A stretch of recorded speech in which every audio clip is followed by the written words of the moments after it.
ആയിരങ്ങൾ വീണാലും പതിനായിരങ്ങൾ വീണാലും വലയമായി നിന്നെ കാത്തിടുവാൻ ദൈവദൂതന്മാരുണ്ടരികിൽ.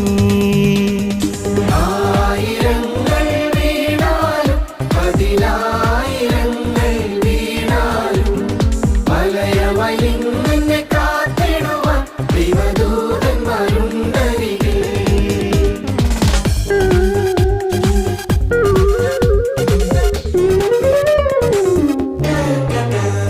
നിന്നതല്ല നാം ദൈവം നമ്മെ നിർത്തിയതാ, നേടിയതല്ല ദൈവമെല്ലാം തന്നതല്ലേ.